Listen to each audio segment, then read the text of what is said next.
మీకుండే ఎటువంటి గ్రహ బాధలైనా గృహ బాధలైనా శాశ్వత పరిష్కారం కోసం సంప్రదించండి Srinivasa Jyothishalaya. Hi viewers, welcome to our channel. ప్రస్తుతం మనతో పాటు దాము బాలాజీ గారు సీనియర్ జర్నలిస్ట్ ఉన్నారు. వారితో ఒకసారి మాట్లాడదాం. సార్ నమస్కారం. సార్ ఇన్స్టాలో పెట్టిన ఒక పోస్ట్ అతని ప్రాణాలనే తీసేసింది. అంటే ఇన్స్టాలో ఇతను ఒక పోస్ట్ పెట్టడం వలన దానికి ఎవరో మనోభావాలు దెబ్బతిని అతన్ని కిడ్నాప్ చేసి పెట్రోల్ పోసి తగలబెట్టేస్తారు సార్. ఇప్పుడు ఇది తెలంగాణ రాష్ట్ర వ్యాప్తంగా కూడా సంచలనం సృష్టిస్తుంది. అంటే ఈ మధ్య కాలంలో మనం చూస్తూ వస్తున్నాం, సోషల్ మీడియాలో పోస్టులు లేకుంటే అసభ్యకర కామెంట్స్ పెట్టిన వాళ్ళు తర్వాత దాడులు చేసుకోవడం, గొడవలు పడడం, ఇటువంటివన్నీ కూడా ఈ మధ్య కాలంలో పెరిగిపోవడం కూడా చూస్తున్నాం. మరి ఇప్పుడు ఇతని విషయంలో అసలు ఏం జరిగింది, అతను పెట్టిన పోస్ట్ ఏంటి, అతను ఎవరు చంపారు, మధ్య గల కారణాలు ఏంటి, మీరేం చెప్తారు సార్? ముందుగా ఈ సంఘటన ఏం జరిగింది చెప్పుకొని దాని తర్వాత అసలు ఈ సోషల్ మీడియా పోస్టుల వల్ల సమాజంలో ఎలాంటి పరిస్థితులు నెలకొన్నాయి అనేది మళ్ళీ మాట్లాడుకుందాం. ముందుగా ఏంటంటే ఈ మొన్న గురువారం రోజు జయశంకర్ భూపాలపల్లిలో రాజాజీ నగర్లో ఒక అబ్బాయి ఉంటాడు. అబ్బాయి పేరు మహమ్మద్ బాసిత్, 20 ఏళ్ళ అబ్బాయి. అబ్బాయికి ఏదో పెట్టి కేసులో అబ్బాయి కోర్టుకు వెళ్ళొస్తా ఉన్నాడు. వెళ్ళొస్తున్నప్పుడు అతన్ని ఒక కారు అటాక్ చేసింది. కారు అతనికి అడ్డుగా నిలబెట్టి సడన్గా కారులో నుంచి ఒక 3 వ్యక్తులు దిగారు. దిగి ఇతన్ని కారులోకి తీసుకేసుకున్నారు, అంటే కిడ్నాప్ చేశారు. తీసేసుకొని వెళ్ళిపోయారు. వెళ్ళిపోయి అతన్ని కాళ్ళు చేతులు కట్టేసి విపరీతంగా కారులోని కొట్టారు. ఇంకా అక్కడి నుంచి కారులో కొట్టుకుంటూ తీసుకెళ్లారు. తీసుకెళ్ళి మన ఒక మేడారం ఫారెస్ట్ అంటారు. మేడారం అనేది వెరీ పాపులర్, సమ్మక్క సారక్క జాతర ఆ ఫారెస్ట్లో జరుగుతుంది. ఆ ఫారెస్ట్లోకి కొంత లోన్లీగా ఉన్న జన సంచారం లేని లోపలికి తీసుకెళ్ళిపోయి ఇతన్ని పెట్రోల్ పోసి అప్పటికే బాగా కొట్టి గాయపరిచారు.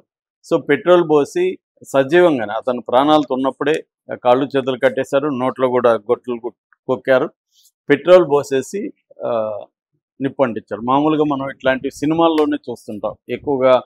క్రైమ్ దీంట్లో ముఖ్యంగా ఒక ఆర్గనైజ్డ్ క్రైమ్ పీపుల్ చేస్తారు ఇలాగా. అంటే మాఫియా కావచ్చు, లేకపోతే స్మగ్లింగ్ బ్యాచ్ కావచ్చు, వీళ్ళు మాత్రమే ఇలాంటివి చేస్తుంటారు. అంటే ఎందుకంటే పబ్లిక్గా వాళ్ళని పెట్రోల్ పోసి తగలబెట్టడం వల్ల ఒక భయానక వాతావరణం నెలకొనాలి, మన వంటి శత్రువులకి భయం ఉండాలి అన్న దీంతో కిరాతకంగా చంపడం మనం చూస్తున్నాం.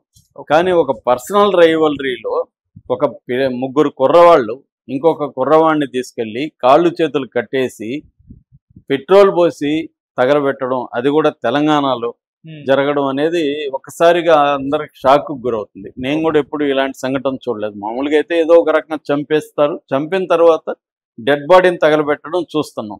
ఎందుకంటే డెడ్ బాడీని తగలబెడితే బాడీ దొరకదు కాబట్టి ఆనవాళ్ళు లేకుండా చేయాలని ఒక ఉద్దేశంతో చేస్తారు. కానీ ఇక్కడ అట్లా కాదు. అతని మీద ఎంత కక్ష ఉందంటే వీళ్ళకి సజీవంగా అతను కట్టేసి పెట్రోల్ పోసి అతను ఆహాకారాలతో చనిపోతే అందరూ కూడా ఆనందంగా చూశారంటే ఎంత వికృత మనస్తత్వంలోకి వెళ్ళిపోయారు వీళ్ళు అనేది మనకు అనిపిస్తుంది. అసలు ఎందుకు ఇంత క్రూయల్గా చేశారు అనేది మన విషయానికి వస్తే, దీని తర్వాత వీళ్ళ అమ్మ వెళ్ళి ఈ భూపాలపల్లి పోలీస్ స్టేషన్లో కంప్లైంట్ ఇచ్చింది. సబియా, ఈ మహమ్మద్ బాసిత్ వాళ్ళ అమ్మ సబియా, ఆమె వెళ్ళిచ్చింది. ఆమె కరెక్ట్గా 3 పేర్లు చెప్పింది. ఒకటి బొబ్లు, ప్రశాంత్, కుశాల్ అనే 3 మా అబ్బాయిని చంపారు అనేది ఆమె చెప్పింది. ఎందుకంటే కిడ్నాప్ చేశారని చెప్పింది యాక్చువల్గా. అప్పటికి ఆమెకు చంపేస్తున్నారని కూడా తెలీదు. కిడ్నాప్ చేశారనేసరికి వీళ్ళు విచారణ మొదలు పెట్టేసరికి వీళ్ళకి ఈ లోపల శవం, అక్కడ కాలిపోయిన శవం కనబడడం దొరికింది. దాంతో వీళ్ళు ఫైండ్ అవుట్ చేశారు. మొత్తంగా ఈ అబ్బాయి అనేది అర్థమైంది. సో వీళ్ళెందుకు ఈ అబ్బాయిని 3 బబ్లు, ప్రశాంత్, కుశాల్ అనేవాళ్ళు ఎందుకు చేశారనుకున్నప్పుడు పోలీసులు మొత్తానికి వీళ్ళని వలబన్ని వీళ్ళ 3ని అయితే అరెస్ట్ చేశారు. వీళ్ళ 3కి ఇంకొక 3 కూడా హెల్ప్ చేశారని చెప్తున్నారు. సో ఆ 3ని ఇంకా పట్టుకోలేదని చెప్తున్నారు. మొత్తం 6 మంది కలిసి ఈ ఆపరేషన్లో పాల్గొన్నారు. అంటే వీళ్ళు ఏంటంటే కొంత వీళ్ళకి క్రైమ్ బ్యాక్గ్రౌండ్ ఉన్నట్టుగానే తెలుస్తుంది. ఈ అబ్బాయికి మీద రెక్కీ చేశారు. రెక్కీ చేసి ఈ అబ్బాయి ఎక్కడెక్కడికి వెళ్ళొస్తున్నాడు అంటే ఎవ్రీ గురువారం కోర్టు వాయిదా ఉంది, కోర్టుకు వెళ్ళొస్తున్నాడు అనే విషయం వీళ్ళకి అర్థమైంది. దానివల్ల అక్కడ కారు తీసుకొని మకాం వేసి ముందే ఒక ప్లాన్ వేసుకున్నారు. కారులో కిడ్నాప్ చేయాలి, దారాలు పెట్టుకోవాలి, కట్టేయాలి, దాని తర్వాత మేడారం ఫారెస్ట్కి వెళ్ళాలి, అక్కడ ఇతను పెట్రోల్ బస్ తగలబెట్టాలని పెట్రోల్ కూడా వీళ్ళు ముందుగానే లూజ్గా తీసి పెట్టుకున్నారు. అంటే ఒక మొత్తం ఆర్గనైజ్డ్గా కనబడుతుంది. వీళ్ళకి ఏంటంటే అక్కడ రెక్కీ చేయడానికి ఒక టీము, తర్వాత ఈ అబ్బాయిని ఫాలో కావడానికి ఒక టీం, ఇవన్నీ పెట్టుకున్నారు. సో మొత్తంగా 6 మంది కలిసి ఆపరేషన్ చేశారు. సో చేసి ఈ అబ్బాయిని అత్యంత కిరాతకంగా చంపారు. సో వీళ్ళమ్మ కొన్ని విషయాలు బయటికి చెప్పింది. వీళ్ళమ్మ చెప్పింది ఏంటంటే, ఈ అబ్బాయికి వీళ్ళతో థ్రెట్ ఉందని గతంలో కూడా ఈ అబ్బాయి పోలీస్ స్టేషన్లో కూడా కేసు పెట్టాడు. నాకు ఇలాగ థ్రెట్ ఉంది, ఫలాని ముగ్గురు వల్ల, బబ్లు, ప్రశాంత్, కుశాల్ అనే ముగ్గురు వల్ల నాకు థ్రెట్ ఉంది, నన్ను వాళ్ళు చంపేయబోతున్నారు అనేది పోలీసులకి ఆల్రెడీ కంప్లైంట్ ఇచ్చాడు. ఇచ్చినా కూడా పోలీసులు పెద్దగా దాని మీద పట్టించుకోలేదు. సో అది ఈమె కంప్లైంట్ చేసింది. పోలీసులు అప్పుడే కానీ పట్టించుకొని ఆ ముగ్గురిని అరెస్టులు చేసి వాళ్ళకి కొంత బెదిరించి పంపించుంటే ఇది జరిగి ఉండకపోవచ్చు అనేది వాళ్ళమ్మ ఏడుస్తుంది. అయితే ఎందుకు వీళ్ళ మధ్య రైవల్రీ వచ్చిందంటే, వాళ్ళు ఇన్స్టాలో ఏదో పోస్టులు పెట్టారు. దాంతో ఇతను వాళ్ళని ఫస్ట్ ఎగతాళి చేస్తూ సెటైర్గా పోస్ట్ పెట్టాడు. దాంతో ఇద్దరికి మధ్య అక్కడ ఇన్స్టాలో ఒక పోస్టులు కామెంట్ల వారని జరిగింది. దాంతో ఇతను కూడా వాళ్ళని అసభ్యంగా బండబూతులు తిడుతూ పోస్టులు పెట్టాడు. దాంతో వాళ్ళ కోపం వచ్చింది. కోపం వచ్చి వీడిని చంపేయాలని డిసైడ్ అయ్యారు. ఇదే జరిగింది. అంటే మనకి ఇండియాలో ఈ కైండ్ ఆఫ్ బాగా ఈ మధ్య కాలంలో పెరుగుతుంది. ఎందుకంటే 80 కోట్ల మందికి పైన ఇంటర్నెట్ ఉన్న స్మార్ట్ ఫోన్స్ వాడుతున్నారు. 80 కోట్ల మందికి ఫోన్లు, ఇంటర్నెట్ ఉన్న ఫోన్లు అందుతున్నాయి అన్నమాట. ఒక మెకాఫీ అనే ఒక సంస్థ మధ్య స్టడీ చేసింది. దీన్ని సైబర్ బుల్లింగ్ అంటారు. సైబర్ బుల్లింగ్ అంటే ఆన్లైన్లో మనం ఎవరితోనో ఏదో ఒక కామెంట్ చేస్తే అవతలోడు మన మీదకి అటాక్ చేయడం. ముందు ఆన్లైన్లోనే అటాక్స్ జరుగుతాయి వెర్బల్గా, లేకపోతే అక్కడ పోస్టులు, మనం ఒక పోస్ట్ పెడితే నిన్ను చంపుతాం, నరుగుతాం అని చేస్తారు. మనకు కూడా మన పోస్టుల కింద కొన్ని బెదిరింపులు వస్తుంటాయి కదా, అలాగే చేస్తారు. అవి ఏంటంటే అక్కడి వరకు ఆగిపోతాయి, మనం రియాక్ట్ కాం వాళ్ళకి. కానీ కొంతమంది ఏం చేస్తారు, రియాక్ట్ అవుతారు. నువ్వు చంపు, ధైర్యం ఉంటే చంపు, రారా అని. వీడు ఏదో నువ్వు ఒక డాష్ పుట్టుంటే రా అని ఇంకా వీళ్ళు చేసినప్పుడు వాడు ఇంకా రెచ్చిపోతారు. ఇలాగా పరస్పరం మనం ఏంటంటే పట్టించుకోం కాబట్టి అతని కోపం అక్కడితో ఎండ్ అయిపోతుంది. మన పోస్ట్ మీద కోపం కావచ్చు, అసహనం కావచ్చు, కామెంట్తో ఎండ్ అయిపోతుంది. దానివల్ల మనకేం నష్టం లేదు.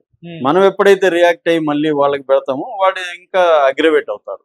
సో అలాగా మామూలుగా కొంతమంది కుర్రాళ్ళు ఏం చేస్తున్నారంటే, ఎవరన్నా పోస్టులు పెడితే, వీళ్ళు బ్యాడ్ కామెంట్ పెడితే వాళ్ళు మళ్ళీ రివర్స్లో వీళ్ళని అటాక్ చేసి ఇలాగా రైవల్రీ పెరుగుతుంది అన్నమాట. ఇది ఒక్కొక్కసారి ఏం చేస్తారంటే, వీక్గా ఉన్న పర్సన్ మీద బుల్లింగ్ కూడా మొదలు పెడుతున్నారు. దీన్నే సైబర్ బుల్లింగ్ అంటారు.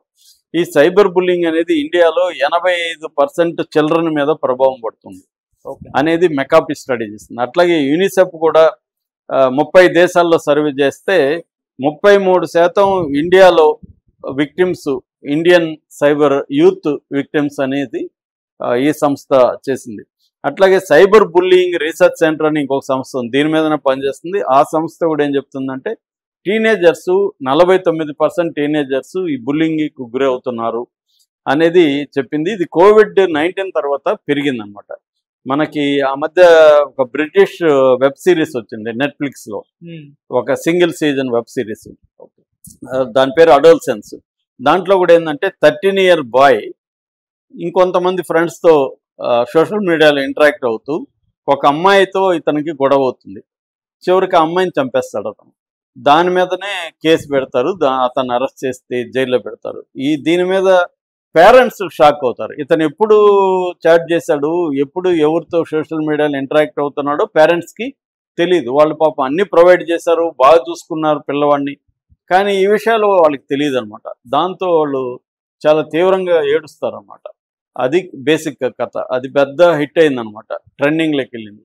అట్లాగే ఇవాళ పేరెంట్స్ ఏం చేస్తున్నారంటే, పిల్లల మీద శ్రమ అంటే టైం పెట్టట్లేదు.